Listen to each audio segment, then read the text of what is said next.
Next నమస్తే తెలంగాణ. నమస్తే తెలంగాణలో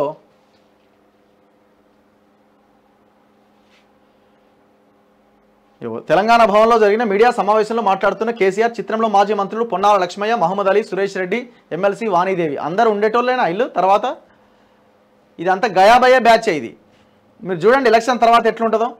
ఎలక్షన్స్ తర్వాత ఈయనకు పెద్ద గుండు సున్నా ఇవ్వబోతున్నారు జనము, గుండు సున్నా ఇవ్వబోతున్నారు. ఆ గుండు సున్నాను పట్టుకొని చక్కగా జైలుకి పోయి కూర్చుంటాడు. అంతకుమించి ఏమయ్యా ఒకవేళ వీళ్ళు చేస్తే అది కూడా అంటే మీరు మనం ముందుగానే చెప్పలేము. ఒకవేళ వీళ్ళు తప్పు చేసిండు కాబట్టి ఆ తప్పుని బయటకు తీసి లోపలేస్తే వేయొచ్చు. వీళ్ళు వేసినా వేయకపోయినా జనం ఆల్రెడీ శిక్ష చేసిర్రు. ఇప్పుడు ఎలక్షన్లో కూడా ఇంకొక భారీ శిక్షణ వేయబోతున్నారు. కేసీఆర్ అట, కేసీఆర్ గుండెల్లో తెలంగాణ ఉందట, జనం గుండెల్లో కేసీఆర్ ఉండట. తెలంగాణ ఎమోషన్ ఉద్వేగం కేసీఆర్ అట. ఎవరయ్యా ఈ లైన్ రాసిచ్చింది? కేసీఆర్ గుండెల్లో తెలంగాణ ఉన్నది. మరి తెలంగాణ కేసీఆర్ గుండెల్లో తెలంగాణ మాత్రమే ఉంటే తెలంగాణ అన్న పదం ఎందుకు తీసేసిండు మీ పార్టీ నుంచి? తెలంగాణ రాష్ట్ర సమితిలో తెలంగాణ తీసేసి భారత రాష్ట్ర సమితిని ఎందుకు పెట్టిండు?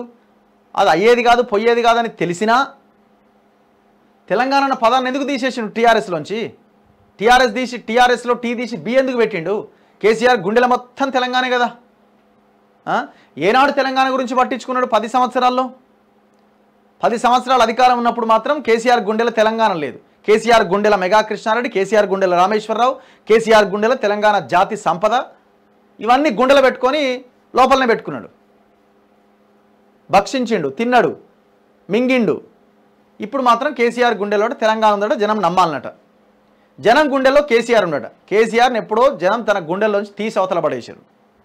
నువ్వు అధికారాన్ని చేపట్టిన వెంటనే ఏనాడైతే నువ్వు ఫక్త్ పొలిటికల్ పార్టీ అని చెప్పినావో తీసి అవతల పడేసారు నేను already.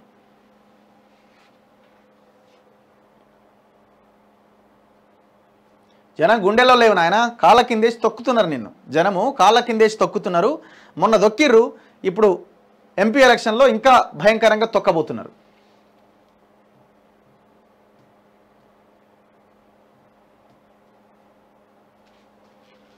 Metro rail for sale అట. మహిళలకు ఉచిత బస్సు ప్రయాణం ఎఫెక్ట్. అమ్మకానికి పెడుతున్న L&T కంపెనీ 2026 తర్వాత విక్రయించే యోచనట. ఏ ఇయర్లో ఉన్నామండి మనం? 2024లో ఉన్నాం.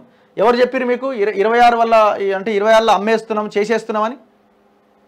మెట్రో నష్టాల్లో ఉన్నాం, లాభాల్లో లేదు, ప్రభుత్వం ప్రోత్సాహకాలు అందించాలని గతంలో నీకు కూడా వచ్చి ఈ మెట్రో ఏమిటి వీళ్ళందరూ వచ్చి చేసిరు కదా. మన ఆనాడు ఎందుకో లాభాల్లో లేదు, నష్టాల్లోనే ఉన్నది. ఏం తక్కువైంది మెట్రోకి? ఏం తక్కువైంది మెట్రోకి? మెట్రోలో ఏమైనా జనం ఎక్కడ తగ్గిందా? ఒక్కసారి పోయి చూద్దామా మెట్రో దగ్గరికి? ఉన్న ట్రైన్లన్నీ ఫుల్గా తిరుగుతూ ఉన్నాయి. వాళ్ళు నష్టాలు అనకపోతే వాళ్ళు లాభాల్లో ఉందని చెప్తారా?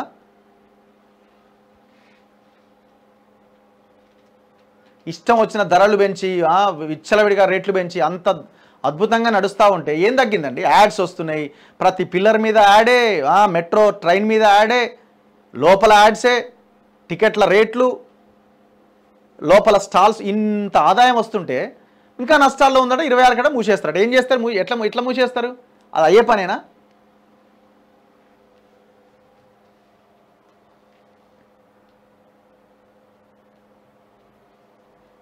చలో, ఇది వాళ్ళ గుడ్ మార్నింగ్ తెలంగాణ. రేపు మళ్ళీ కలుద్దాం గుడ్ మార్నింగ్ తెలంగాణలో. దయచేసి ఆలోచించి ఓటు వేయండి, ఆలోచించి ఓటు వేయండి. రేపు ఉదయం 7 గంటల నుంచి పోలింగ్ స్టార్ట్ అవుతున్నది కాబట్టి సో వాళ్ళు ఇచ్చే 200కు 300కు దయచేసి అమ్ముడుపోకండి.